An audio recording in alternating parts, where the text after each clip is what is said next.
Yo, yo, yo. Welcome back to the podcast. This is hashtag RTBTH, otherwise known as Real Talk Beyond the Headlines. And we are back with all three of our co-hosts for the first time in a while. So that means, this is about to be a heavy hitter podcast. As always, it's your boy Tunde. And we got Herschel and we got Ehi. Herschel and Ehi are both in Atlanta. That's what's up. What's up with y'all? Yo, just living life, man. You know, it just got cold down here. Ehi, I know you're visiting for the holiday week here, but leading up, it's been getting down in the 30s and shit. I hope you packed warm. Yeah, it's colder than I expected, man. I went outside. I was like, I gotta put on 2 jackets, man. Especially coming from California. It gets cold in San Francisco, but I forgot how cold it gets elsewhere. I'm like, it's probably gonna be reasonable in Atlanta. It's getting it's nippy outside, but I'm glad to be back though. It's good to see family and everybody, so it's good. Shout out to the A, always repping the A on this podcast. But so we have, we have been texting a lot of our podcast ideas happen in group text. And sometimes there's something that just hits a nerve or just kind of like stimulates the conversation. And then you start talking about ant colonies, but we'll get to that later. But actually we've been wanting to do this podcast or start a new category of topic in addition to what we've done in the past. Like what have we done, Herschel and Ehi? We've done Get Your Mans, we've done Unpopular Opinions. I guess we do our ATL sports updates, you know what I'm saying? But we have a new category. We had the Pandemic Chronicles, COVID Chronicles. Pandemic Chronicles. Yes, we put it to rest though, right? Or is it still going? Yeah. Okay. No, that's done. Amen to that. It's done. Amen to that. Because COVID is done. After I take these 16 boosters. No, I'm kidding. But so we're starting a new one. This one is called Social Dilemmas. We have been jotting down some notes. So hopefully we'll have more podcasts talking about social dilemmas. And of course, as someone who was studying psychology, I had to go look up the definition. The APA Dictionary of Psychology actually has a definition of social dilemmas, which I'll read to you quickly. Social dilemma, a situation that creates a conflict between the individual's interests and the collective's interests such that the individual obtains better outcomes following strategies that over time will lead to suboptimal outcomes for the collective. So that is like a pretty academic definition. I don't think we're going to have that exact focus in our conversation, but we are going to be talking about competing interests that can be logically argued on either side, morally argued too, potentially. And the first one the main thing that sort of got us into this conversation is Elizabeth Holmes sentencing for 11 years. Elizabeth Holmes, in case people don't know, is the ex-CEO of Theranos. And so this is a company, I don't even know. I remember I heard about them back in college. They were talking about how they were going to take a drop of blood and do basically all your lab tests. You go to the doctor, you get your physical, they run all these, blood tests on you. They're going to do it based off of 1 drop of blood. And so when I heard about it, I was like, this is ridiculous. There's just no way this is going to work. Right. And then I just dismissed it because I thought, everybody else is probably smarter than me. They know this is not going to work. Turns out the people gave her $900 million to turn this into a product. In investments? In investments, yeah. $900 million. So they were valued at several billion at one point.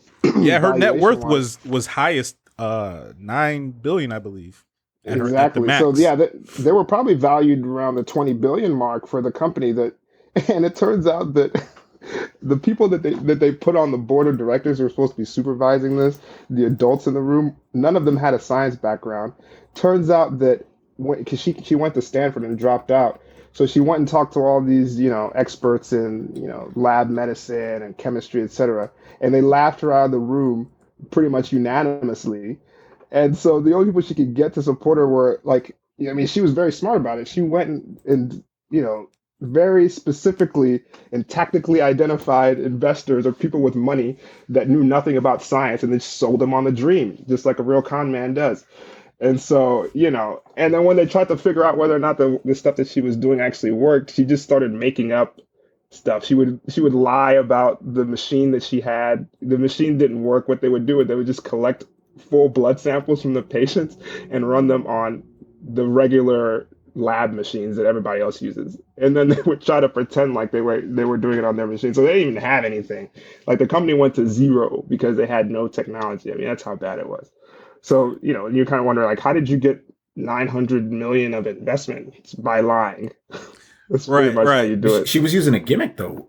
I mean, not that it, is a solve for her just lying to investors pretty much, but like, I think one of the funniest things about it was that she was like putting on a fake deep voice to convince these people that she was an intellectual, which also is just like speaking to, the misogyny of society of like, oh, we're not going to trust women generally, but she got a deep voice. So maybe she knows what she's talking about. Like, what kind of bullshit is that? Here's $900 million. Like what? It make sense. Like you said, I kind of started reading up on it. Was like, this is pseudoscience. This is nonsense. And kept it moving. Complete. And she would dress up. She would dress up like Steve Jobs. Remember, she wore these black turtlenecks. Yeah, I mean, it's appearance. All these investment shits. It's really interesting to think about as a social dilemma. I mean, this almost isn't even a social dilemma, though. I guess she in her own personal interest is taking advantage of a collective of, I guess, society. But like, it feels like just a scam. Not akin to a charlatan, fucking a mountebank. A Ponzi scheme of like, yo, we're just gonna pay. Salesman. You're gonna pay me this, and then I didn't even know that part about like her taking the shit to other labs to like basically finesse and be like, these are our results. That's no, they just bought a bunch of these machines. So funny enough, so I mean, I'm an investor these days, and so there's people that know that were pitched this company. They know the people involved. So one of the partners. Well, maybe I shouldn't say this, but one of the people that I know, so he was pitched this and he turned him down because like every time he tried to get into the science or like get anything concrete, they would just dodge. But then he was telling me that one of his friends or his neighbors or something was a diagnostics equipment salesperson, like one of the biggest in California. And apparently he was telling me that this dude was making, like the year that Theranos was doing their final stage development, this dude made a lot of money because he was basically just selling a ton of machines into the company, and where they were supposed to be running these blood samples on their own machines, they just ran them on his machines, like the standard diagnostics machines that people use. So they were just doing it in the basement. They would just like shuttle them off to somewhere else. And it's funny enough that we knew who was selling them the equipment. It's so funny. Well, there's a lot to be said about Theranos and Elizabeth Holmes and the story leading up to the conviction that we're going to talk about it and the sentencing in a second. I just have to say, full disclosure, I, for some reason, absolutely love reading about the really massive frauds and corporate crimes. I think my favorite movie ever is probably The Departed, but my favorite documentary and second favorite movie ever is that's like, what's that Lil Wayne bit where he's like, my favorite movie was The Gremlins. That ain't got shit to do with this, but I thought I should mention it. That's what you just pulled. Great line. Man, what I was going to say, my second favorite movie, possibly, and my favorite documentary is The Smartest Guys in the Room, the Enron fraud. And so Bad Blood by John Carreyrou is the book about Theranos and all that, which I've listened to the audiobook for. The Dropout, the Hulu series, I've watched. The Dropout podcast series, I've listened to. There's like 2 other podcast series. I've listened to it all. Everything about WeWork, I've listened to it. The audiobooks, the podcasts, everything about Uber and Travis Kalanick. And I've definitely been eating up this FTX, SBF stuff. So we'll get into it. I love the fraud shit. I love it. I love it too, man. Bro, that's the American dream, honestly. Not just like anybody can make it big, but like everybody watching that person crumble to the ground is just fucking fascinating. It is. It is. Yeah. And the Schadenfreude, man, you just feel good, like knowing that you thought it was stupid, and all these morons who bought in, like, you guys deserve it. Hell yeah. And to me, there's also like a psychological element in terms of like these people have to lie for like 8 years straight to get to where they like. It's just like perpetual pathological lying.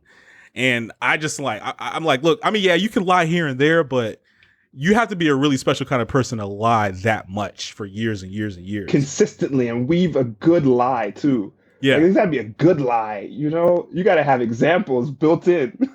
Yeah, you got to have references. You know, like amazing. So, we can get more into the fraud element of it, but so the social dilemma is that, so I saw the sentence, she got 11 years, and I ain't gonna lie to you, I said this in the group chat, I think that's a lot of years for lying to a bunch of old white men. I mean, okay, let's just clarify something. She only got convicted for fraud of investors. She didn't get convicted for fraud towards the customers because they were given incorrect, readings of their blood samples. She was not convicted for that. She was convicted pretty much only for defrauding investors.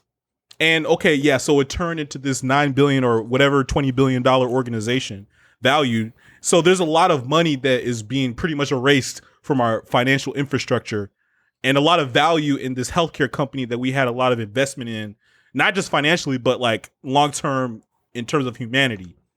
But but think about it like this though: if they didn't catch her, she would have had to move to the next stage of lying to the customers, lying to the patients, right? The only reason why she didn't lie to them yet was because the FDA did not let her do that because they knew that they didn't have a real product. Well, there were some customers who got blood readings, who got reports of their blood tests. And, I don't recall any serious harm. No one got like a incorrect diagnosis that led to a death, I don't think, or missed a diagnosis that, but I mean, she got pretty far into actually defrauding customers as well, but she was not convicted for that. So I actually, before we get to Ahi's side of this, Herschel, I mean, where do you land on the 11 years? So it's interesting because I do think she should be thoroughly punished for what she did. Like you shouldn't be able to defraud investors or customers. And I think they did end up just throwing the book at her because of the amounts of money, not necessarily because of the implications of the pseudoscience that she was trying to toss out here for, quote unquote, the potential good of humanity. But I think she was playing with some big players, and they took that shit personally and made sure that, people would be decentivized to try to defraud them again in the future. So in saying that, I think that 10 years is probably fine. I know it's 11. And even then, she's not going to be in maximum security prison. She's going to just be locked up for essentially lying. Exactly. And I know that, we're going to get into this, as Ehi, I know, has some super flaming hot takes to get into. But we're kind of talking about like this in comparison to the dilemma of locking people up for nonviolent crimes, and then, the death penalty versus locking violent crimes up for quote unquote life sentences. Those are things that, in general, I just don't understand. So even the 10, 11 years for Elizabeth Holmes, which, she's probably going to get good behavior and get out soon anyway. Like she's a white woman. Let's be honest. So with no prior offenses, like, they attempted to throw the book at her, and it'll stick to an extent. But I think that that's just a big number for big number's sake more than anything. But yeah, I am curious for Ehi, you to get into your thoughts. No, I mean, I am very anti-fraud. I mean, because the way I see fraud is it's the same thing as corruption, except they're not a government official. And I think that when it's an egregious enough case, similar to something like this, where you're lying at this scale, I think the only way you can punish people is by death, right? I think that's the only way. You got to put these people to death, man, because that's the only way you can prevent these things, right? That is a hot take. You guys, I know you guys don't follow me on that, but I think about it as a society problem. How you're basically fomenting distrust in the system, right? And it's all based on trust at a certain level. Otherwise, it just incentivizes everyone to cheat. We'll see. So that's I'm the gonna thing, get though. over. So she cheated. She played the system, but she is not the only person out here cheating and playing the system. Like at some level, all these people with, and in level of because success the penalty have been defrauding somebody. Somebody is getting defrauded. And more often than not, it's the customer that is the one that's getting the short end of the stick. Like, sure, you might be getting a product, but you're never getting the promised, up to 50 gigabytes of, downloadable speed from T-Mobile or, whatever the fuck the ads are these days. Like they are always going to make it fucking... Exactly.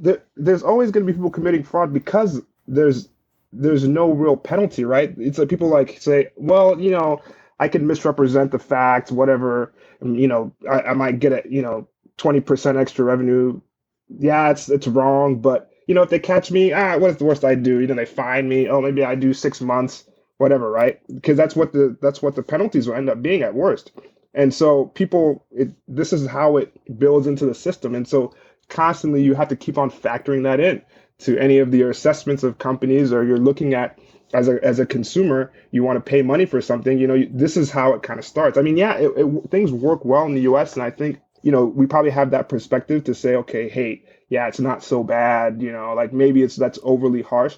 But then when you take it, the next step further, it starts to infect, other parts of society when, the government starts to become dysfunctional because everybody else is thinking, well, if I can do that on the business side, I go into government, maybe I do a couple contracts with my cousin, and I get this to run over and nobody says anything. And the next thing you know, the president of the country is stealing billions of dollars clean out of the country coffer. Who knows, right? I mean, this is what's happening in a lot of countries right now where, there's really no accountability. And once it starts at that ground level, you start it off small. Everybody, once the general population know that's what the shtick is, they kind of expect everyone to be on it, right? So once you're at the top and you're stealing billions, they're like, well, everybody's stealing, so I'm stealing, and we're all stealing. And then you just have a completely dysfunctional society. You can't actually have economic growth.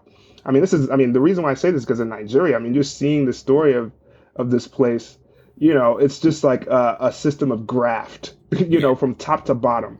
It's just graft. And so you can't really build. You can't say you're going to set up something there and then expect it to work. It won't, because of how much you have to, account for so many other things, and you have to pay off so many people. You have to really be in the system too. So you have to become like them to succeed, which makes it very difficult for economic growth to actually happen. I mean, it's terrible.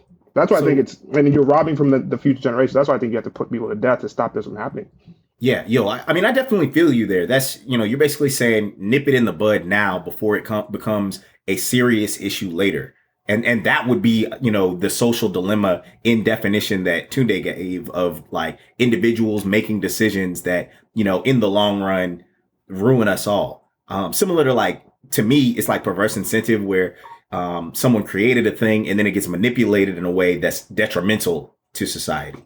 But my issue with that process, because there's a lot of investments that lose money that are like gambles, that are true, just, hope and a dream, hope if we sell this much on this weekend, we can survive to make it to whatever. And then, we can catapult from there, whatever. So my thinking or my question would always be, where is the line of, what actually is fraud? How much is fraud for real? And I don't know, I'm sure the government has it written down in terms of like an actual number value. And there's a calculation to how they got to I don't think it's a number. I think it's an action, right? It's misrepresenting the truth for financial gain, wherever that gain may be. Okay. Right? Or it may not even be financial. I don't know exactly how they define it, but that's how I would define it, right? In terms of you're getting something out of this by misrepresenting the truth, right? Willfully misrepresenting it. Because, I mean, obviously, like, if you just didn't know, you didn't know, but that's something that can usually be proved. It's like, well, this was the information that I had access to. And you can show it. So the big thing here is that she knew that the shit didn't work. She was just telling people. Yeah. But what stage of the process? Like how much she knew the whole time. But even for like WeWork and other, I don't know how fraudulent they are if like these are just like thoughts and ideas and attempts at like Fire Festival, for example, was like, okay, we tried to do a thing, we couldn't do that thing, and then we started lying about what we actually could do and then did. Yeah, so I don't know. Yeah, I mean, I don't know at what point she knew. I mean, I figured she knew from the very beginning because she was supposed to be the one developing the technology. But She's a purported um, scientist. But quote obviously not. unquote, I don't know if she's Yeah. a real scientist, Yeah, but right. you know, Well, but I mean, the situation, like, I hear what you're saying, Ehi and Herschel, about like sort of identifying that line of fraud, and I guess ultimately it comes down to, did the investors get back what they expected? They expected to have, significant, um, ownership of a company that was going to be valued in the billions and billions and billions of dollars, when they actually got a completely trash company that was valued at completely zero. So if you can prove that they had expectations that ultimately didn't come to fruition, and there was I some don't. sort of nefarious, activity on the part of Elizabeth Holmes, which it was pretty easy. Like, just all of the shenanigans with the devices, and using other, like, official devices to run the tests, and printing out the results as if it was on the device. What was it called? Edison. I mean, that's, to me, pretty straight up fraudulent, but uh, with her and with Fire Festival, I mean, these are sort of like entrepreneurs with big dreams, with great ambitions, that just failed, right? Like, No, no, no, no. See, like a thing like WeWork isn't really fraud. I mean, like WeWork really wasn't a fraud per se, right? I think he just tried to grow the company way too fast, and people were not really signing up for those WeWorks, right? And so then you take on all this money. You say, I'm going to yeah, build but all these real the estate places for people to do work, and then no one goes there. Then your company's going to go under. yeah, but Adam Newman had a lot of poor, horrible, and potentially criminal. I mean, not criminal, because he hasn't been charged with anything. Business practices that, if you knew your CEO was acting this way, you would not endorse him to be CEO. The board wouldn't allow him to continue being CEO. So I mean, I think that's also fraud too. What was But the, Yeah. what was he doing? What was some of the fraud, or not fraudulent, but like nefarious shit that he was doing?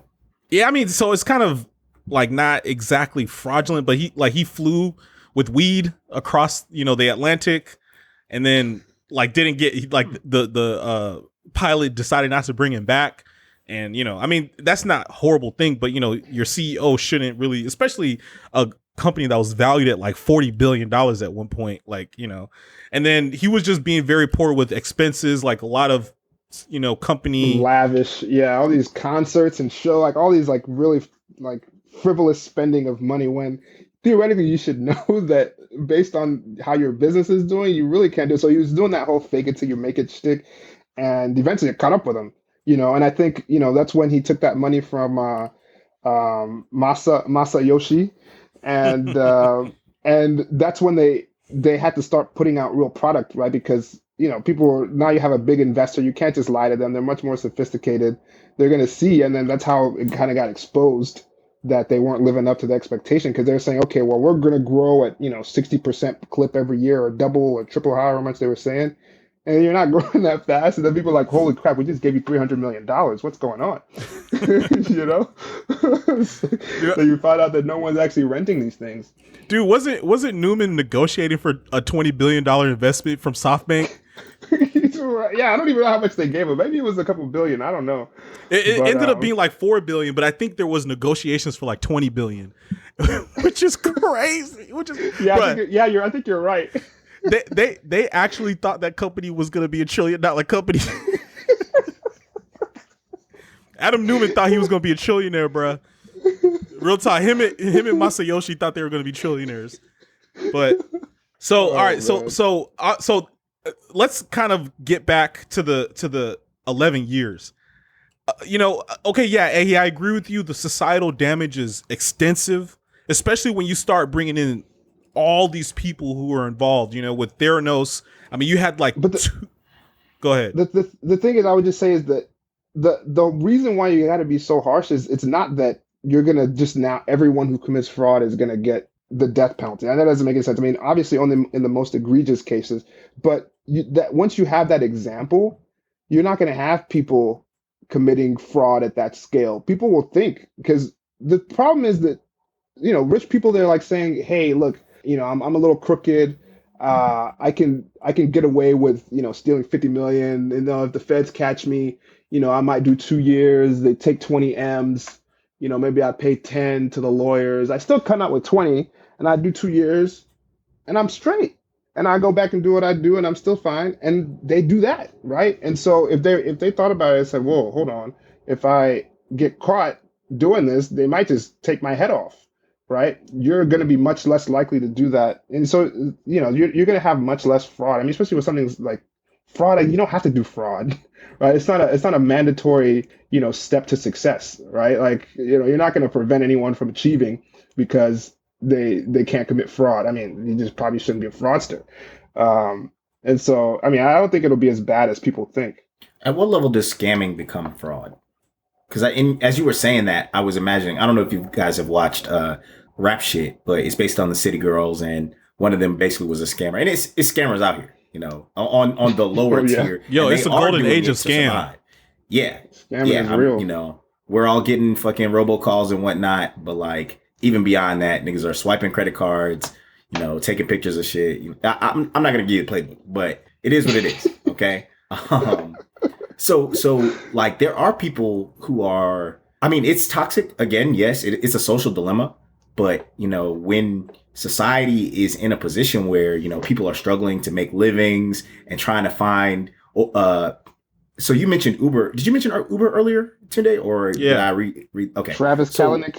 Yeah. Is Uber essentially a scam, Travis. as people are, attempting to, and I don't know if it's a scam for investors. I would have to read more about that, but like, the business model is that you take something that is going to depreciate in value, your own vehicle, as you're fucking putting wear and tear, driving it around, buying gas and shit, for essentially pennies, for what you're making from the excess wear that you're putting on it, and it's at no cost to Uber. They're just cashing checks. Is that fraudulent? Is it No. taking advantage? They're not the customer, I guess. They would be employees in that regard. Is that manipulation of the system? Is that a social dilemma? Should we not be using ride sharing? That's the other thing. Ride sharing, the fucking verbiage of it is so friendly and almost green and economic. Not only economic, but fucking ecological, where like, it's protecting the earth. Okay, I don't need to buy a car because I'm taking Ubers and sharing with others. I don't know how we. There are no current cases or anything like that against Uber, I presume. I'm just curious why that one. I'm sure they're being sued somewhere. Yeah, well, I mean, they're always being sued. But the thing about Uber and WeWork too, because neither of those ended up in like criminal cases, but it's this like, Uber is still around, but their comeuppance was very sort of shady. I mean, Travis Kalanick got booted from the company. It's not been very profitable. It's kind of like a farce almost. Like, we already had the service, which were taxis, but they just had an app, But it did have like this, not an implosion, but the situation with Travis Kalanick was, to me, akin to Theranos. But Theranos was a medical company, so they had no chance. Uber's still around, and still, I honestly, Uber might not even be around in 5 years, because they probably their financial situation probably is just never gonna. I mean, Lyft, like, their valuation has decreased significantly, and I don't even know if they're profitable. So, we'll put that aside for now. So, again, my issue is that 11 years seems like a lot, especially when you're being convicted for defrauding people who have a shit ton of money, old white men, 2 former secretaries of states. I just feel like another issue for me is, I think prison is so harsh. It's such a harsh punishment. Really? I think, for anyone and anything. Is that what you're saying, or for this? well, no, to me, prison isn't rehabilitation. It's a place where you lock people up who are extraordinarily dangerous. But because we have laws that, vary in how severe we consider them, and that is shown in prison time and where people go for prison sentences, we have this idea that prison is a place where you go and serve time because of your harm to society, and then you come back rehabilitated. But no, it's a place actually where people are sent because we don't want them in society, either probably because they're black, or because they're fucking dangerous and violent. Well, I mean, I think there's that element, but I think when you think about why they call doing time a punishment, right? I mean, in the essence of it, you're literally just sitting there and waiting for time to pass. And I think it just comes from that understanding of the finite nature of life, right? And you're going to give up 10% of your life sitting here, right? You're just going to give that up. So whatever you could have enjoyed or done or achieved, you've lost that opportunity. You've given that up because of you screwing this up, right? And so that's why they stick you in jail. I think it's mostly just to punish you by removing the enjoyment of life from you. And then, okay, you did that time, you can come out and you can continue. But I think Yeah, sometimes yeah. it's even worse than that. That people just need to get killed because they're not useful. They've already done something so bad that they've caused. And again, it's more a than social enough dilemma of damage. costing society to house and feed and clothe hundreds of thousands of prisoners. But also, we live in America where our criminal justice system is quite racist. And if we were to be advocating, RTBTH does not advocate for the death penalty. I'm going to just go ahead and say that. Speak for yourself, bro. I do. Bruh, we can't. Bruh, they lock too many black men up for fraudulent Well, yeah, I mean, that's what I'm saying. potential charges that are. Yeah, I mean, they give dudes life sentences for selling drugs, for drugs that people Yeah. they didn't even force people to take the drugs. The people came to them. They didn't even go out to anyone. So I mean, it's crazy. So I mean, yeah, those ones. Yeah, I mean, there should be like I think violent crime and rape, et cetera, though it's up there. And then when you're stealing, hundreds of millions of dollars on the scale of a Madoff, a Theranos, et cetera, where you're literally just trying to collect the money for yourself, screwing up the system for everyone else. I think that's another place where, I mean, you just don't give a fuck about humanity. So why should we give a fuck about you? Right? Like, you need to be out of here. So that's kind of my. Why not a life sentence? What are you going to do with them? Why are they still around? Okay, so in general, though, you're saying instead of life sentences, you would suggest the death penalty. Yeah, for the crimes that I suggest, I mean, obviously, you need to give them due process and make sure that they actually did the crime, right? You can't just let somebody get set up. That should be clear. But yeah, I mean, like we knew what Elizabeth Holmes did. Everyone knew she was out there telling everyone she had this stuff. So she's guilty. She's obviously guilty. Like these kinds of people, it's kind of clear. Jeffrey Dahmer, people, they caught him. He was eating them, man. They had his teeth marks on these bodies. Like, he did it. It's like, who knows? Like, so it's not a question. So, I mean, these we do people live in a society now where people are questioning facts all the time. So, well, I mean, this is up to what people can, the jury will take, I guess. can be proven to a judge, I presume, who have their own personal human lives and connections that are becoming muddled with different social dilemmas and perverse incentives that are affecting them as human beings. We realize like soon there are going to be, I mean, not soon, but in 20 years, the next Supreme Court justices will have had TikToks and shit like that. Maybe 30 or 40 years. But like eventually all the toxicity that we see, like imagine all the shit you did, just growing up and being a kid or a young person making mistakes. The Brett Kavanaugh shit. Like it's just going to be worse and worse and worse. So we kind of have to recognize that like society in itself, these social dilemmas, society is flawed. And there I'm like, all right, well, we can't be so absolute in our punishment, I guess. And I could just see it being manipulated like everything else. Yeah. I mean, but they're already killing people right now. So it's not like we have a system where it's not happening. I mean, they're not.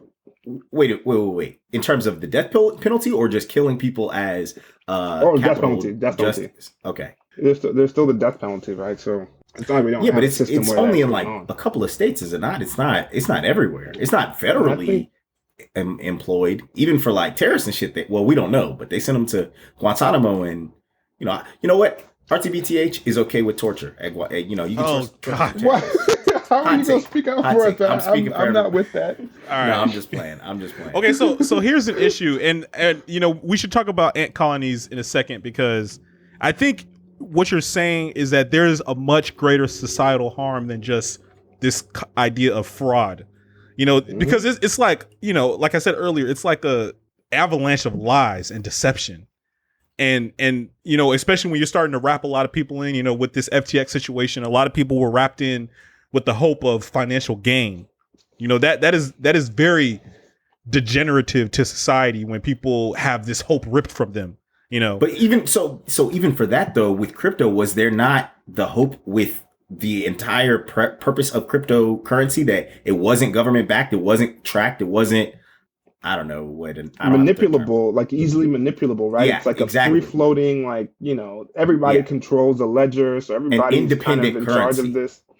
Yeah. And then in doing that, in being defrauded, you know, they were supposed to not be able to get their money back essentially, but now is the government not fucking, I'm reading the word reparations because it's in our fucking thing, but reparations is not the word. Aren't they reimbursing them or something? Yeah, reimbursing. Recovering the monies. The government? Yeah. No, for some of them, yeah. Some of it, yeah. Especially with these people who, well, I don't know about the FTX. I think most of those guys are not getting their money back. But in terms of the like these hacks and the ransomwares and stuff where people have paid, you know, millions in Bitcoin or whatever, the government has gotten a lot of it back. They actually have a system now to be able to track this stuff. So it's not untraceable, as they say, which is kind of that's the biggest myth of Bitcoin. It's so crazy. I have been like very anti crypto for a while because I think it's all scams, and I also think that the blockchain technology might not actually be that useful to financial systems, you know. But I'm not a cryptographer or whatever they're called, so I don't know for sure. But anyway, so hey, tell us about ant colonies, because you're coming from an evolutionary perspective about how organisms operate, and they do things for the betterment of a fitness, of natural selection.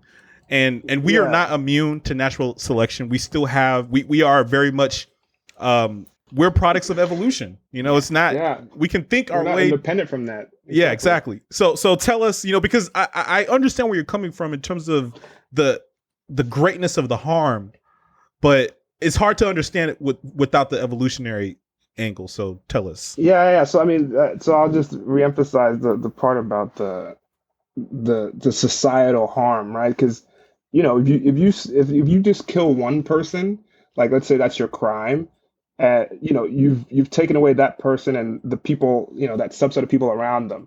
But if you steal, you know, millions and millions of dollars from, you know, an economic system, you know, like a Madoff, or, you know, you're the president of a company, you're just, you know, embezzling, you know, millions and millions of dollars, you're stealing opportunity from everyone who contributed to that money, right? Because they're expecting to get something out of it. The society is supposed to grow and flourish because that money is put to work to build the future, right? So not only are you stealing from the people right now, you're robbing them of life and opportunity, but you're robbing them and their offspring from that compound interest of growth, where, okay, we invested this much this year, next year we invest some more, it's going to grow, et cetera, et cetera. You've robbed the future. So it's such a terrible crime. I mean, it's so bad. I mean, inherently just insidious. It's a cancer. It eats at the core of a society, right? When you've robbed everybody in the current time and in the future, and it just never ends, right? You can't really stop this unless you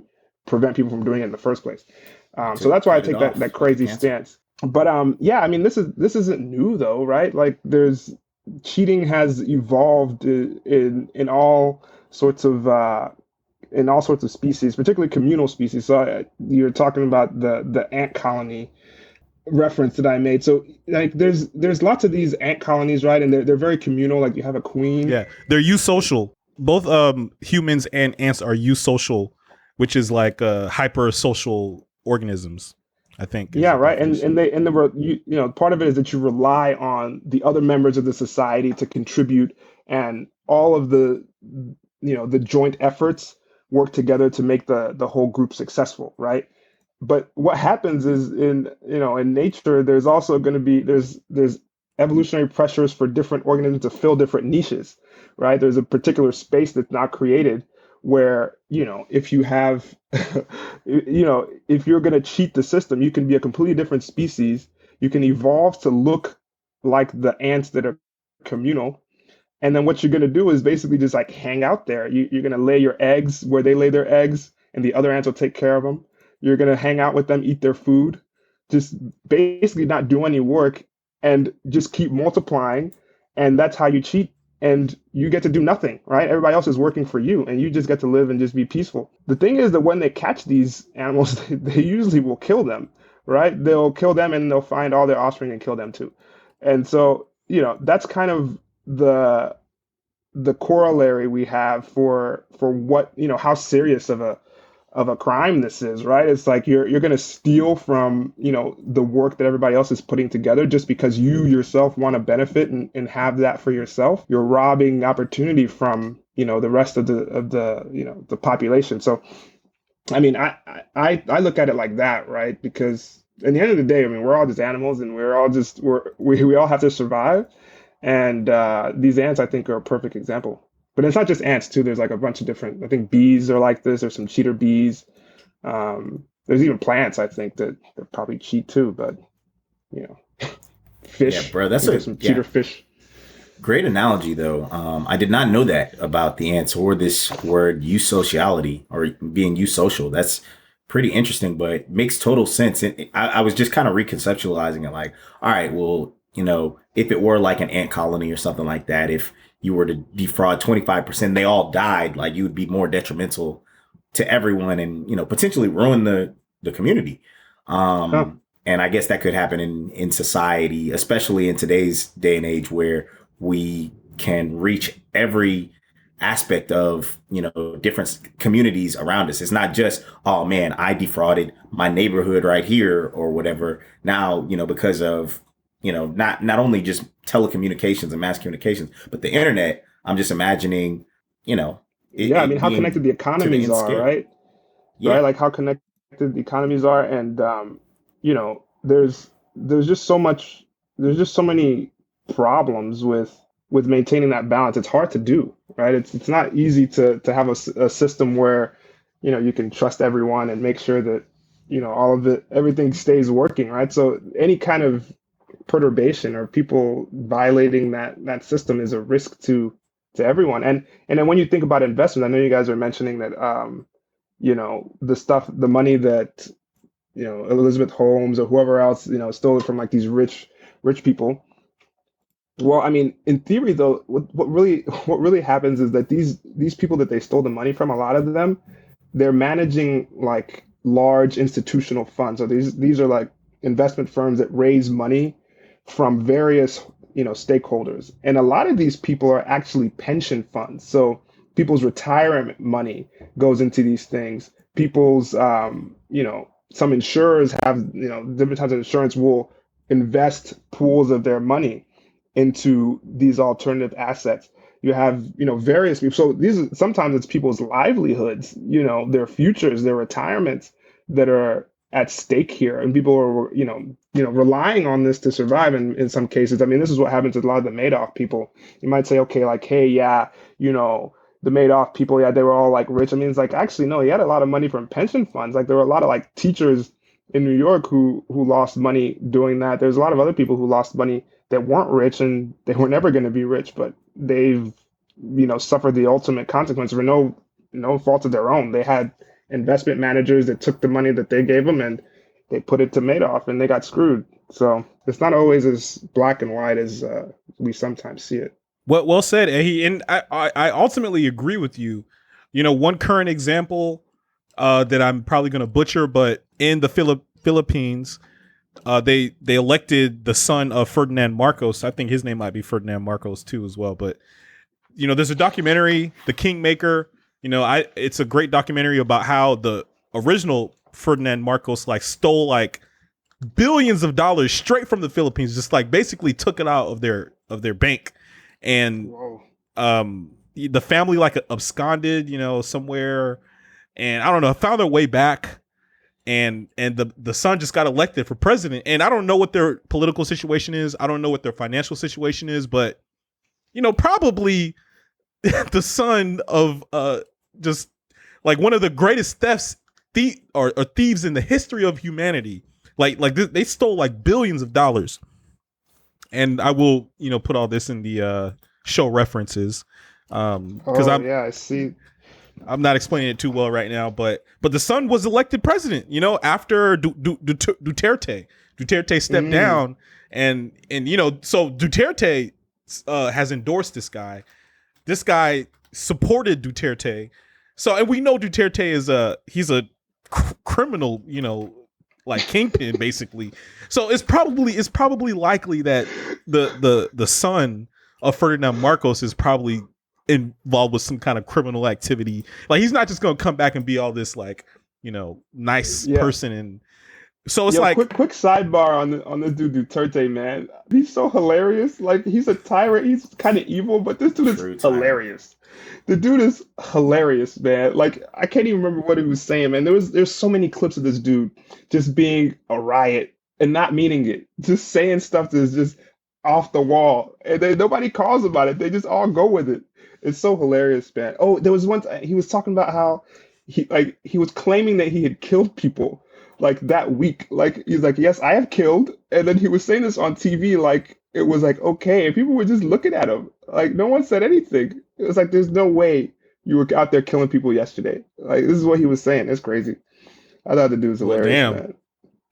That right there is when his power run amok, and people just say shit off the dome. He just talks shit. He's just a shit talker. I read about it. The story was he shot this student at a law school, but the dude lived. He ain't kill him. But like he basically gave an interview that was like, yeah, I'm used to shooting people. Don't worry about it. I shot this dude this one time. And then they went to talk to the dude. Like it was a whole incident. They went to talk to the dude, and the dude was like, yeah, I'm not talking about this. And then left. I mean, they left it at that. All right. Hey, so yeah, man, you presented a great argument. I'm with you, again, like I'm with you on the side of things that it's a pretty significant societal harm. I don't really believe in imprisonment. I think it's pretty harsh, and especially when we're putting a shit ton of people in prison. But also, again, part of it to me is that it's not violent crime. And, with Elizabeth Holmes, with Sam Bankman-Fried, scam, bankrupt, fraud, as they say on Twitter. These people are smart. They have skills. They have intellectual skills. Our boy Jamal, the big homie Black Maul, he said in the group text, like, she should teach bio in Lithia Springs for 10 years. Why the fuck not? Why the fuck not that? Like, why can't we repurpose their skills for society? That's not a bad idea. I mean, I think it's a good idea too, but nobody's doing that though. So just put them to death if they can do that.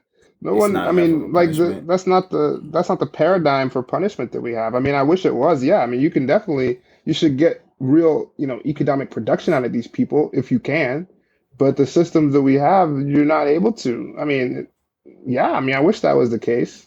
See, I feel like Holmes would definitely take that over imprisonment. Even if she had a lot of restrictions in terms of house arrest and probation. And, so we're not putting someone in prison for especially someone who hasn't committed violent crime. And then hopefully if she takes the job seriously, the community service seriously, some people will benefit from her instruction as a biology teacher or whatever, Quick rewind, Ehi.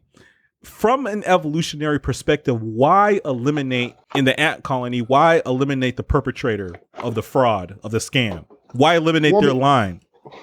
Because they're just going to keep having more babies, and then you're going to have more. I mean, there's like the cheater species are. That's what they do. Like they fill a niche in the ecosystem. It's a personality trait for humans. Well, yeah. I mean, potentially. I mean, it doesn't have a direct correlate in the human, because we're all the same species, but usually these cheaters are typically a different species, so they can't breed with the communal ones. But there's also like the subset of those ones that are lazy and etc. I don't know exactly how they treat those, but like the ones that evolve to fit that niche of the cheater, they're just going to keep reproducing and sucking up your resources. So you kind of have to get rid of them. But that's pointless. But that's pointless because it's evolved. There is benefit for the organism to have those traits. No, it's like a Well, yeah, I mean, that's true, but it's like having a viral infection or a parasitic infection. Like, you don't have to have it just because they're out there. You want to get rid of it if you have it, right? So that's kind of the thing. Is like, yeah, all that stuff evolved just to suck juices out of, other living things, but that doesn't mean you need to keep them around. That's the same thing in the society, or the social ecosystem you have. You still got to get rid of them. In survival of the fittest, you're basically saying I think you said this directly earlier, that they're affecting the fitness of whatever society, whether it's this ant colony. And I think you did kind of clear that up of, describing it as two different species of ants. I was initially thinking like, okay, well, is this, a subsect of like, all right, well, I figured out, even though I'm the same species, I can, just do this and be fine. But it is different in humanity where we have this, as Tunde mentioned, as a trait rather than like an encoded, behavior.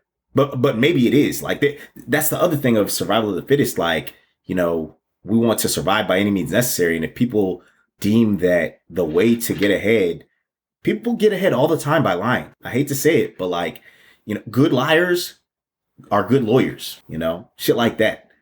Yeah. The trait is like, as Tunde said, I don't want to say it's positive, but like, I don't know, things like confidence and, boldness to attempt to do shit that, you likely would not have done previously or others have not attempted to do, and can end up, harming the society, or it can end up benefiting, and can just in general just change the the direction that society is moving in. Whether it be people like attempted to, but I'm thinking of shit like the Wright brothers, where nobody had flew before. I mean, people have attempted to do flying machines, but like the tenacity to be like, yo, we're going to push this envelope until literally, not 50 years later, not only are we going to the moon, but we got like international flights. Like, it's casual. Like, nobody's, stressing some shit like that. But I imagine there was some cheating and some, manipulation. Bruh, didn't Edison work at the patent office and was stealing patents for shit all the time? Yeah, Speaking of Edison and Theranos, people did say he was kind of a slime ball. And I mean, did society really suffer? Well, potentially. We don't know. We don't know the alternative, because we do have a lot of stuff in our society. We did manage Tesla to elect was sad. Trump. I mean, Nikola Tesla got screwed over by this dude because he basically like ran him out of town because he wasn't that like, boisterous inventor persona that Edison was. And Edison was a politician more than anything. Yeah. He might have been a scientist a little bit, but he was like in marketing. He was fucking you're right. able to brand himself as that dude, and it stuck from there. To me, and this. No, I think that's how people see it. I think you're right. I mean, then when you start digging in, it's like, oh shoot, it's like this dude Tesla is leagues ahead of this dude in terms of what he was doing back then. So yeah, I mean, I guess you're right. I mean, there is a bit of that. It's like and in drawing that line between fraud and not, I mean, I think, that's where the legal system comes in. And as you guys have mentioned, it's not necessarily the fairest to all people in some cases. And so, yeah, I mean, it's not a clear line. And that's why I kind of wanted to emphasize more of the egregious cases, like the Madoffs, you got to put this guy away, Like this Elizabeth Holmes, like she had lots of time to come clean. Like she was dead set on getting this by everyone. You gotta get rid of the Fire Festival dude who got locked up and then got off or some shit like that, and then was trying to scam like the month afterwards. Like they got that. He was desperate. Desperation. Which again, desperation. Has again caused people to go into the scamming. But all right, so let's talk about SBF and FTX, because this is the latest example of just wide-ranging, egregious, extensive, horrific fraud. I love to see it though. I love to see this whole FTX thing. I was so happy. I was just like, these guys. Like, I mean, come on, Hershey, you said it too, man. Like, you thought the whole thing was a scam, right? Like, I said that, but you said that today. I said it. I think everybody said that, right? It's such a scam, right? Like NFTs. Yep. I definitely love to see. Makes sense to me. I'm definitely loving to see it too. This ones and zeros for $300,000, bro. That's what you can get. Like, what are you talking about? And nobody, bro. I've had so many people. I've done like focus groups and shit like that for NFT products, and they'll be like, "Oh yeah, other people in the group will be like, oh man, crypto is the thing. We know people who became millionaires off that shit. Nobody can ever tell me they got their money out of it. I don't know no millionaires. It might be, a small number of people who actually were able to. Cryptographers are the millionaires because they got in 2010. And that's Dude, do you remember, Tunde, do you remember that Jason Novsam, your freshman year roommate, was telling us to buy Bitcoin? Was he? Yes, dude. I almost bought Bitcoin sophomore year. Swear to God. Bruh, And them I shits would have been and the going for only like 10 cents. yeah, it was literally 10 cents, and it would have like I looked up. I was gonna buy $100 worth, but I didn't have my bank account number to sign up on the website to do the transaction. So and then I forgot, and then I looked like a couple years ago. I looked to see how much I would have made. It was like $3 million. Damn. Yeah, but see, I mean, but there's the other issue of like, would you have held it that long? Like, would you? Because if you had held it that long, you would still be holding it. You wouldn't sell it. Yeah, I don't know. Maybe once if I had hit 1 million, I probably would have sold it.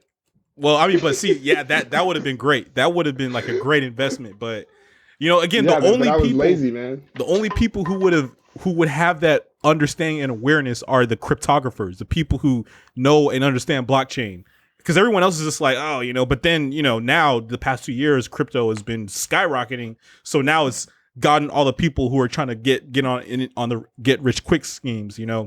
But real quick, let me just make a drop or a reference to one of our older podcasts where he said that we don't teach critical thinking well enough, sort of like a statistical way of thinking or probabilistic way of thinking, because probabilistically it's a bad investment, like just on the face of it.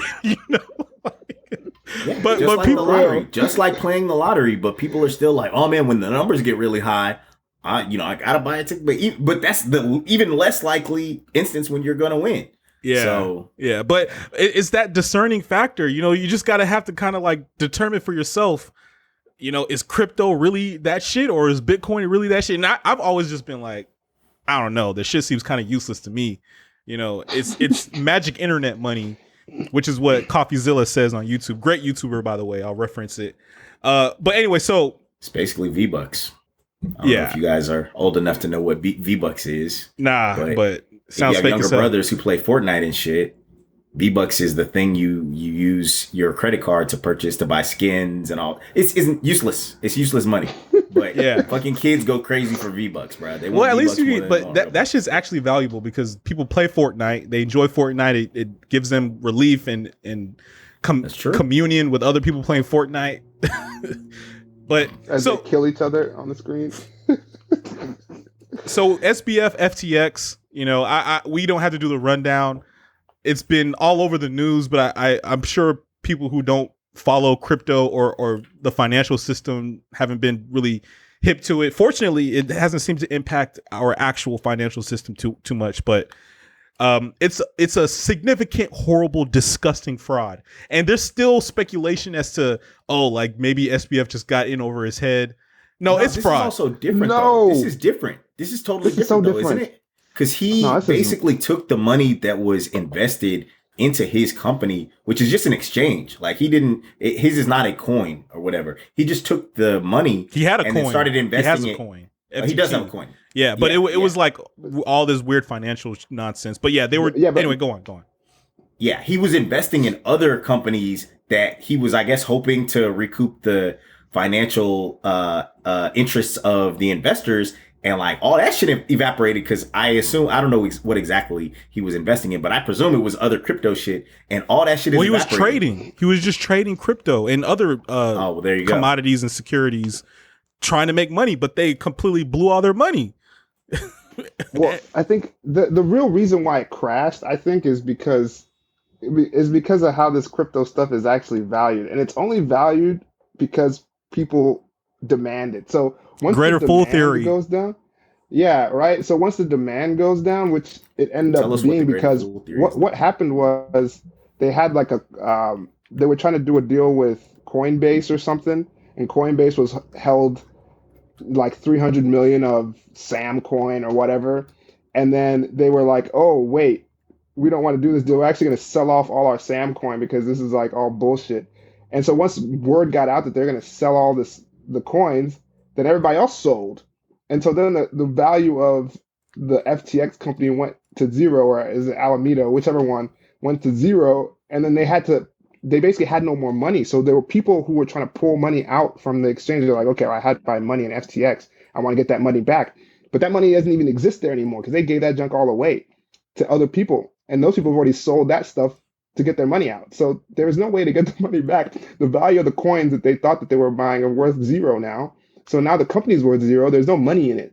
So no one can get any money back. and that's why it went to shit. They had to file bankruptcy because there's a run on the bank essentially, but there's no Yeah. protections like there is in the U.S. for real banks. Yeah, and honestly, I mean, we're completely simplifying it, on an incredible level. There was all types of financial tomfoolery happening, and to me, it's so incredible how crypto is discussed as this like revolutionary financial evolution, but they still were doing the weird, crazy Wall Street speculation, but with crypto. They had all these completely exotic, extraordinary financial products that, were all types of things that had value because people claimed they had value and they were trading it, and they lost a lot of money just like they do on Wall Street. Yeah, I think the problem though is that they weren't like the FTX people weren't supposed to have given away any of their money. Like the money was supposed to be retained within FTX. Yeah. But they didn't though, and that was the problem. That's why as soon as they found out that they wanted to get their money back, their money didn't exist in the company anymore, and they couldn't get it, and FTX couldn't get it back because all the money that they had, they sold it for these worthless coins that they hoped would give them money, which is completely absurd. Yeah, I'll reference some articles and YouTube videos that I think.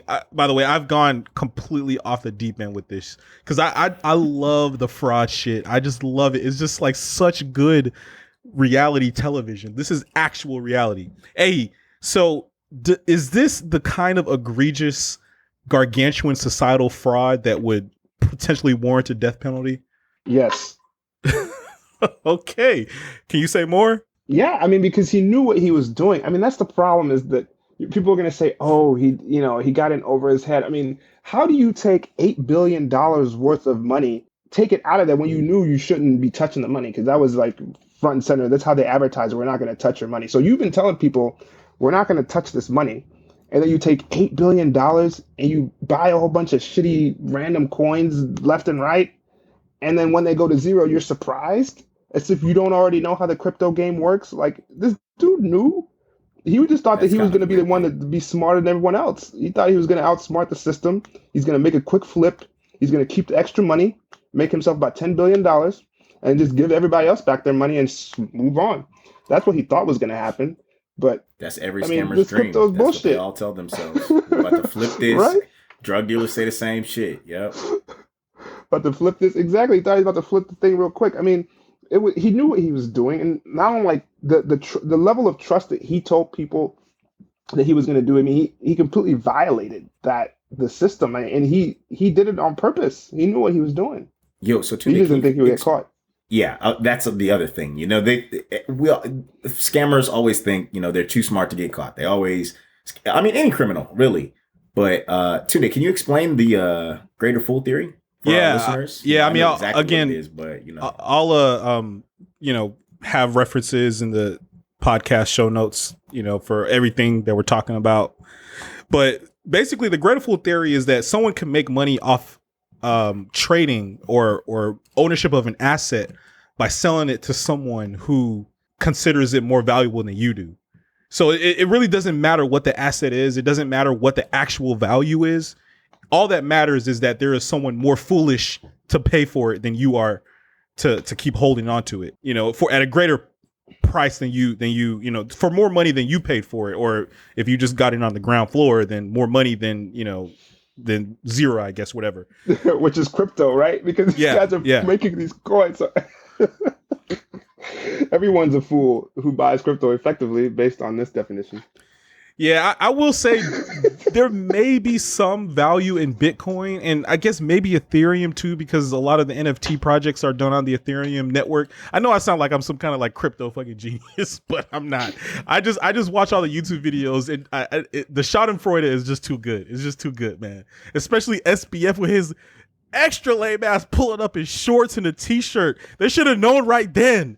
Thought he was some kind of genius. They should have known right then that he was a fraud. Coming around in those fucking New Balances and those baggy ass. Dude, but I'm telling you though, man, it's this like, and my thing is like exactly trying to look like a savant, but I'm just trying to understand like, could a black person do this or Mexican? Kanye kind of did it wearing all types of weird shit for. But Kanye was selling. He was selling clothes. He was selling music. Fake. He wasn't fake selling clothes. Any other He black was selling person? No. stuff. No, I'm not talking about go up and sell an imaginary product and get people to give you billions of dollars, cash money, Soldier and Boy? say it's all good. Nah, well, I don't Soldier think. I don't Boy think. actually made music, good music too. So Right? Soldier Boy was a. He was a. I mean, he was a No, hit but I mean, machine for like 10 years. Okay, yeah. But I'm saying, okay, I guess that is substance. We're talking about people I mean, coming who is from out this of nowhere, dude? but SBF. Who is this guy? okay, yeah. It's like, Did he not, have some connections? He had to know somebody to know somebody. It's the same thing as that Netflix show, the fucking German girl who was trying to scam her way into buying a building, and however close she got. I forget her name. I didn't remember. I didn't watch it, but I know what you're talking about. yeah, she's actually Russian and then German nationalized, but yeah. What's her name? Damn. Why am I blanking? But the Netflix show was really good. Yeah, so I guess, this is on the border of potentially warranting a This is egregious. This is bad. Like, yeah, this it is just complete. This is. I mean, this was on purpose. He did Warrants this on prison purpose. time. Maybe Like, nah, man. I mean, I'm sure there's people who put their livelihoods there. I mean, and the thing is, though, is that people say, "Oh, it's crypto. Crypto could go, to zero anytime." That's true, but it wouldn't have done like this, right? Where no one basically is getting their money out of this. There's no money in the company, right? Because they gave it all away, and it's all worthless now. Like, all those coins are worthless that they spent it on, so that you don't have any money, right? Like, this is not what they expected. Crypto doesn't go to zero like this. I have a thought. So if we never knew what like Steve Jobs is, I guess there was a path. This is very different. This analogy doesn't necessarily work, but like he had a vision, right, of iPads and whatnot, well beyond just the iPods, and then eventually iPhone, as the fucking plan goes. But like being able to have that, what's the difference between vision and, well, I mean, we know what the difference is. I guess you're kind of saying explicitly that it's the lying, it's the making up and the manipulating. But that's the thing. If he believed in it the way I think he did, because he had to believe in it to reinvest that invested money back into crypto shit. I can't imagine that he thought it was fake, or that it wasn't going to be profitable and continue to be profitable forever. Or maybe it was just a short ride thing. And well, he he should have known. Well, he should have known that he's not legally allowed to touch that money, though. That's the problem. He wasn't allowed to do any of these trades with the money. So they just were moving money around in ways that they said themselves that they weren't going to do, which is why it's fraud, I think, is that, I mean, they said we're going to do something and then you did the opposite. It is wild to me that they're going to have to rename the arena in Miami again. Well, that's the Miami Heat's problem for having allowed him to. I guess if he made the payment, the sort like of 20 bid million over 20 years or something like that. 135 million over 19 years. Okay. But if they made the bid, I guess you have to. I don't know if there's like some sort of binding agreement that the highest bid automatically gets it, but I mean, fucking OnlyFans can come bid. I'm sure they wouldn't put it up there. You have to have that discernment. They might. They should though. They should. It was in the earlier negotiation. Bang Bros? What? Yeah, Bang Bros made a bid, but the owner also was like, "Bro, we can't put Bang Bros up there." And then it becomes an article and was free publicity for Bang Bros. But like, yes, the porn company Bang Bros. Wow, interesting. And it's Miami, what bro. about Miami has its own crypto coin too. It's called like Miami Coin or some shit. That shit is worthless. Yeah, they're heavily. Yeah, they are. Talk about corrupt. All that money evaporated that was supposed to go to infrastructure, and they getting hit by a hurricane every other year. It's a wrap, But what about the crypto arena in LA? Is that company going and shit? Like who owns the Crypto.com? Oh, Crypto.com. Crypto.com arena, right? They're probably gonna go down too. Right? Like it's just a matter of time. I think this is such a mistake. Why would you allow them to bring back Staples, bro? Like just make an LLC, call it Staples, and just pay for that shit, and just put up the sign again. Just bring it back, because this crypto shit is stupid. Well, all right, Ahi, let me throw you one more question, and we'll move on to another social dilemma. But is there any sort of punishment that should be given to the people who have kind of endorsed people like SBF? Because they can't really do it alone. So SBF was invested in by Sequoia Capital, You know, I mean, you got like Kevin O'Leary on TV. Like, you had Bill Clinton and the former Prime Minister of England, Blair. What's his name? They had Steph Curry and Tom Brady. Yeah, like, so maybe not the celebrities, but the people who have really given them financial weight, like really serious financial backing. I mean, do they deserve any kind of punishment? You know, because nah, right? I don't think they wouldn't. I mean, these people, I mean, ostensibly are quote unquote, I mean, you know, within reason, are responsible fiduciaries of the money that they're in charge of. I mean, typically if it's a fund. So I mean, these people are not trying to lose money, right? It doesn't matter how sexy it is or whatever, blah blah blah. Like they're not just, they don't make these investments to lose money, like, you know, or participate in fraud. Like that's not what they're gonna do. So I don't think they knew. I mean, if you read the, you know, the terms of whatever their agreements they sign with their customers, they're not supposed to be able to do any of this. Like, this situation should never have happened, but it did, and that's why they're in this hole. Yeah, they should have just lost the money in an investment rather than being defrauded, I guess. Like that. Yeah. That's the difference that you were kind of just describing. So. Yep. Because basically he gambled the money away, right? Like, they gave him money to like build the company and all that, and attract new customers and people to put their money on the platform. But then what he actually did is he took that money and bought a bunch of random coins, like crypto coins, and with the hopes that shit will go up in value. And then when it didn't, he didn't have any more money. People wanted to get their money out of the exchange. They couldn't get it because there's no money left. That's why it's a problem, man. It's crazy. It's so crazy. It's pretty wild. Like, if you follow crypto and then you follow the FTX story, it to me, it's complete madness. Like, it's just, you know, a quick side note, yo, this guy CZ, Changpeng Zhao, who is the CEO, founder, whatever, of Binance, which is the largest crypto exchange. My man is a complete shark. He's just been in the cut, man. I don't know if you guys watch any of his interviews, but he's just like, yeah, I mean, he'll kind of have this like dumbfounded look, like, you know, we're surprised that, you know, FTX was just so trash, you know, and like people will be like, oh, you know, like FTX was one of your biggest competitors, and apparently like they had like a little bit of sparring on Twitter, and he'll just be like, well, I mean, we never really thought that they were competing with us. Damn. That is hilarious. But the thing is, if you go read the details closely, a lot of people say that CZ is a person who really set off the bank run, because he said he was going to sell all his FTT, the FTX token. And yeah, exactly. That's what happened. Yeah, but it's just like he just has this like super naive like look on these interviews, just like he didn't know nothing was going to happen. Like, bro, you knew exactly what was going to happen. You knew exactly what was going to happen. Well, he knew. I mean, and the thing was that he knew because he was. Didn't they say that they were trying to sell the company to Binance, and so Binance was looking at their financial statements, and then they were like, there's too many problems here. Yeah. Right. Like that's when he was like, yeah, I have to sell all this FTT and get the hell up out of this investment. Otherwise I'm fucked. And then everybody heard that. And then he tweeted it, which he probably shouldn't have, which they may have to pull him in court for that. Cause that's a little bit, you know, he probably shouldn't have tweeted that. That he was going to sell all the FTT? Yeah. What's the crime? You know, what's the crime? No. I mean, I don't think it's going to be a crime per se, but he will have to answer for that. I mean, because they had Elon Musk in the SEC basically like sanction this man. They called him in, all this stuff, like because he was tweeting stuff about Tesla stock and X, Y, and Z. And they're like, bro, you can't just be just out here. But then again, I mean, these are not publicly traded stocks. They're not regulated by the SEC. So I mean, maybe not, but.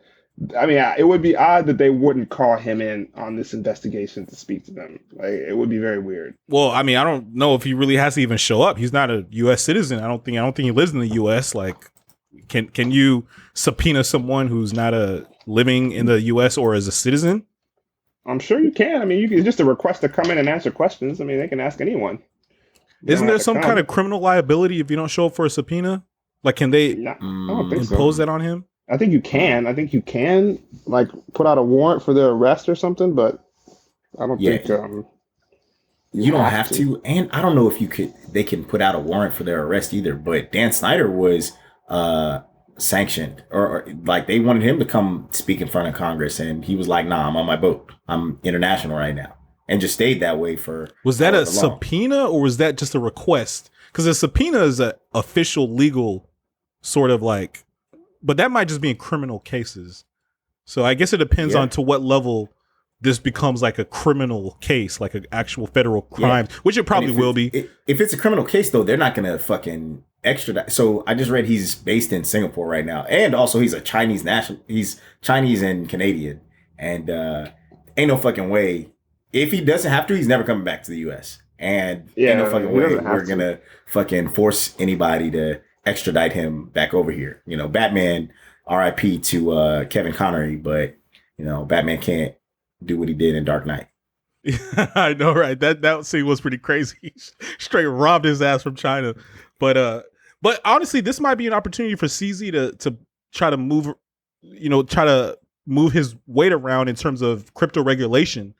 Because he could come and do the deposition, but he could also be like, he could have opinion in the deposition, like, if regulators had done such and such. And they just have to talk to him. I mean, it's not going to make or break the case. I mean, he didn't his actions are probably pretty clear in terms of when they're going to get all the documents. So, but I mean, they probably, just for completeness, you probably should talk to this dude. Yeah. I mean, who else would know better than this dude what the hell's going on? Dude is a mastermind. Let's just hope that his own crypto exchange doesn't go under, because that'll be a wrap for crypto if it does. True story. All right. So that is our first social dilemma. I think that was a great conversation. There's one more that I want to hit, and then actually we'll just slide on the last two, and have another podcast. But all right, so this one I've been thinking about for a while. We have chatted about it maybe here and there in the group chat, but here's a question: should immigrants with black skin, or children of immigrants with black skin, get reparations? And our understanding of reparations, the sort of common talking point is that there's a financial sort of form of compensation that's given to people who have suffered from slavery or the descendants of slavery. So, and this is with the thinking that this would be a thing. Like, I can't just be like, right, there's no way they're going to give reparations. In this theory, we're saying that, reparations have been deemed to be distributed. Now we're just talking about how they would be distributed. Is that correct? Yeah, we'll go with that. Hell nah, bro. Hell nah. Immigrants and children of immigrants should not. No, I'm just playing. But like, I agree with you. I do too. I do too. My reality is no, but beyond that, like, we wouldn't be able to discern any type of shit to say who should get what and how much. Because it's been too long. If they were going to do it, they should have done it like right after, people were freed, but they weren't trying to do that because obviously Jim Crow and racism and shit. But like, we've seen the only two instances in the United States to ever give reparations was to Native Americans, where they returned like, particular areas of land and shit like that. And then, and they gave them they gave them the casinos, all that tax money. Yeah, the tax exemption. Yeah, that's a part of the land. That, to me, like the territories, and just being able to operate as their own entities within the United States of America. But the other being Japanese families after they interned them during World War II, which was some wild shit. And the thing about that was they acted very quickly. And, I don't know if they just had, somebody in high-end government had the ear of politicians to be able to, pass legislation around Japanese Americans, which, look at what just happened recently with, the Asian hate law being, pushed through very quickly while, Black Americans are still just, pushing for all types of civil rights and equalities.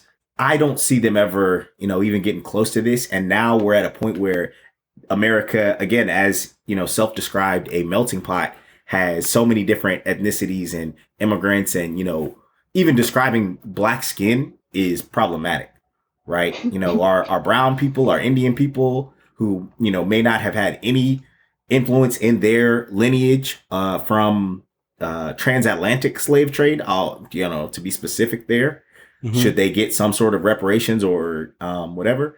No, absolutely not. But what happens if a person has had grandparents that were multiracial, to the nth degree all the way back or whatever. There will be no way to identify like what's going on.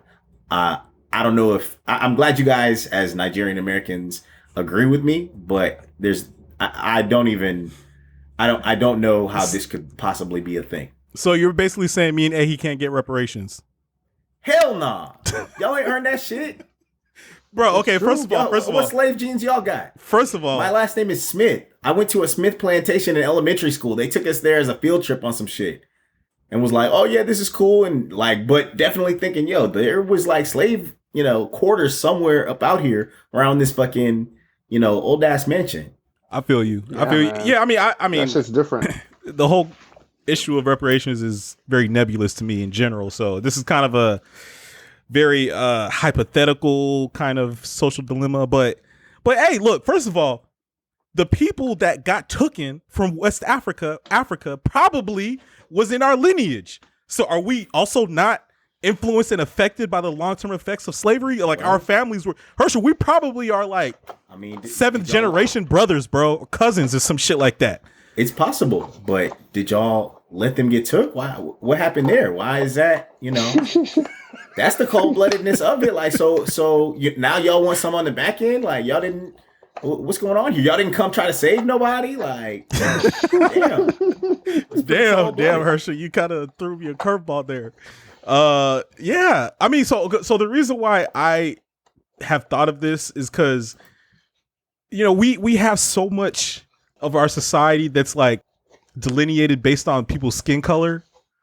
Like a lot of stuff is just kind of like we say it's race, but a lot of it is really skin color, And I just feel like if we were to have reparations and you have a whole, and this is including Caribbean people, Haitians, like there's going to be a shit ton of black people, black skinned people who are not going to receive reparations. I mean, that's just like very antithetical to like how we operate nowadays. It's like, if you got black skin, you've been harmed.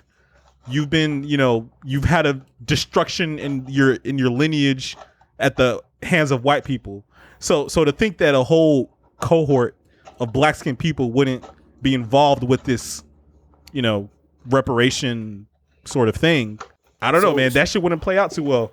It's interesting you say it in that way because you guys may have had to read this fucking book in high school too, Guns, Germs, and Steel for like world history, AP world history or some shit. But basically in that, it describes how we got to the society that we are in, where the Western society, which happens to be generally white people and like Western Europe, and then just kind of taking over, colonizing everywhere, and then, generating themselves as the status quo. It describes how we got to that and just the lack of specific, weaponry and resources that, areas in South America, Africa, across Africa, China, Asia was, very much isolated just due to, land mass and shit like that. But if it were a game and just, thinking again of society and the growth and development, like they were progressing, they were winning, they were in positions to make the power dynamic decisions. And we were so separated as a, just communal society that most of the time, other people that looked different didn't see people that didn't look like them. So, again, this is probably something to the reptile or reptile brain or ant colony kind of conversation of like, now that we are intertwined so greatly, and it's not just America where, as you mentioned, like skin tone is an issue, and just race and how it evolves to race and racism. That's an issue across Southeast Asia. Indian cultures describe it as well, where like there was an article about Google and a couple of other tech companies where they're like, subcultures of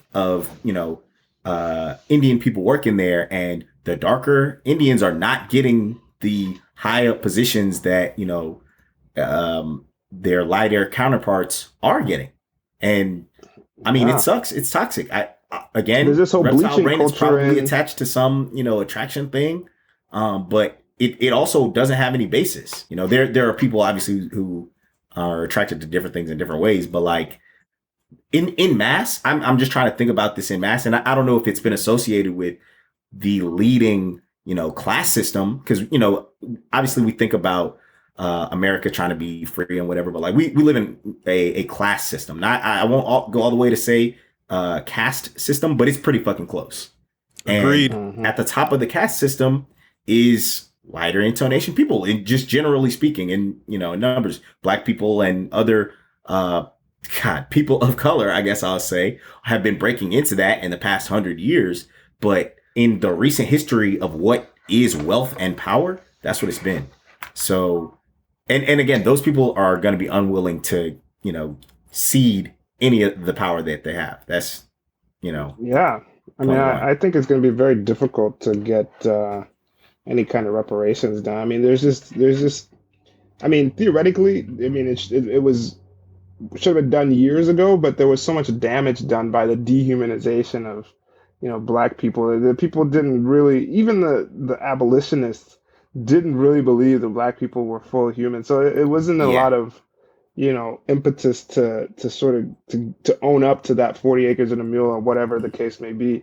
That and part of that, sorry to cut you off, Andy, but part of that was that like they were in different parts of the planet. Like it wasn't just a fucking flight from, Spain to Nigeria, which is probably only, I mean, it might be 6 hours, but like that's a 6-hour flight versus like months of a boat ride that would be your lifetime. And then, you never knew they were even living like that over there. They're building houses different than you. Their fucking language is totally different. They raise their kids different, like every aspect of society. And yeah, sure. We all used to be the same culture and society in, the fucking Fertile Crescent, Tigris, Euphrates, fucking pocket of civilization before we branched out. But like, that's what happens after 10,000 years. A new culture evolves. Even today, culture is evolving so fucking fast. Youth in middle America can't relate to youth in any kind of metropolitan, like, and that's just gonna evolve and happen and continue. Now, of course, there's TikTok and shit that's the unifier, but so I have a theory that I hold. I mean, I don't have any proof of it, but it's just a theory of why the world kind of looks the way it was. Where you're commenting on how the lighter skinned people have sort of found their way to the top of the social hierarchy or socioeconomic hierarchy here on as we know it on Earth. But I mean, honestly, I really think it was due to the abundance of resources or the lack thereof, and the correlation of that with exactly, direct sunlight and different amounts of or different resources, the need for or lack of need for melanin, right? Just so, like, I mean, if you grew up in a tropical region, you're not going to be too worried about somebody stealing your goat or your cow or whatever, right? Because you could just go down the street. There's a banana tree, there's a mango tree. You're not going to starve. Like, your survival is not reliant on accumulating resources, because you don't have to accumulate when there's just stuff out there for free, right? But when you take it to, you go up to like, Germany or Denmark or, what is now UK, it's frigid cold, it's dark all the time, it snows for like 6 months out of the year. If somebody steals your goat, you're probably gonna die, right? Because you got nothing, you can't grow nothing. It's the middle of winter, you're relying on this thing for milk, and then after a while, you're gonna kill it and eat it. And so you gotta take them out first, right? And so develop a ruthless culture. Yeah, you have to then you have to be very, very, cautious, and have to build up all these armaments and all these things to kind of protect yourself, and it kind of forces people to form more of this tribal situation where it's us versus them. We have to kill them. I'm not saying that you didn't have that in Africa or in Latin America, ancient Latin America or whatever, but I think there's something to be said about the availability of resources and the way people were forced to kind of adapt and develop certain attitudes towards violence and greed effectively. Yeah, man, that is a very evolutionary way of, describing, I guess, our current circumstances. And I've thought about that. I don't have the language. Like, I don't really know how to characterize, what you just said, because I'm not an evolutionary biologist, but Anthropologist. You got to talk to these anthropology people. Yeah. But it makes perfect sense to me. And I've come, like, honestly, you, Ehi, have kind of like exposed me to evolution, but I mean, it kind of is the sort of deciding factor for everything. I mean, Dobzhansky, man, they said this, like, nothing in the world or nothing in biology makes sense except in light of evolution. I mean, it's true. Nothing, I mean, the world is all biology, regardless of how we want to see it. Real talk. I mean, I don't know. I think there's a lot of psychology in there too, but I suppose biology is psychology. Yeah, it's all the same. I mean, it all boils down to chemistry, even beyond that. So, or physics with this, yeah. This is true. Anyway, that's what you get on Real Talk Beyond the Headlines. That last social dilemma, I guess, was a little too esoteric because the issue of reparations is just too esoteric. It's just like not. No one's gonna. I don't think it's gonna happen in our lifetime, sadly. Even though I don't have I don't think I should get it, but it's just. Man, I don't know if Herschel is getting a check cut for him, and I don't get a check, I'm gonna feel some kind of way. I'm not necessarily gonna say I should get a check, but.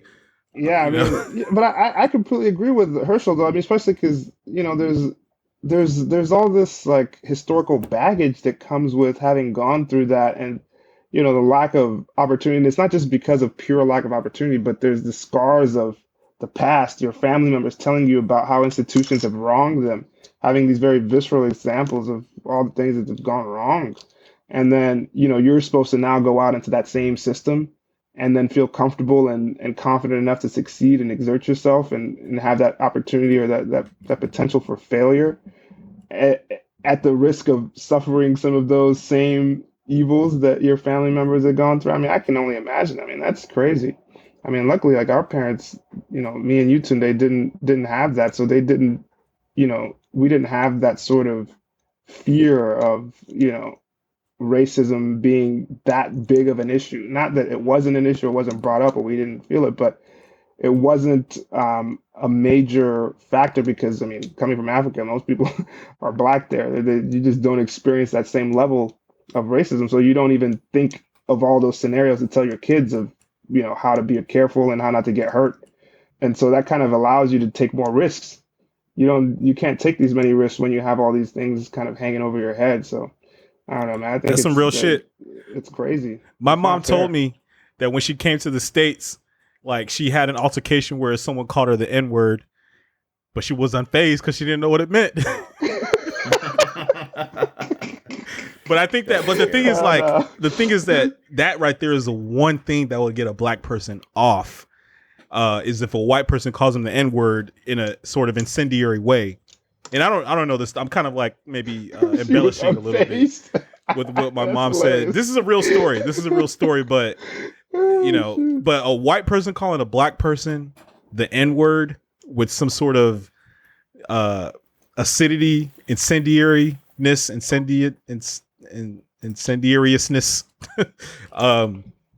That right there is incredibly painful for them. But speaking for my mom, she was unfazed, and that pain just disappeared or was never there, So yeah, it is a kind of a very different experience, despite the fact that we probably are still suffering from the sort of like embedded racism or I guess disenfranchisement, but that historical that transgenerational trauma is not quite as salient for immigrants from Africa.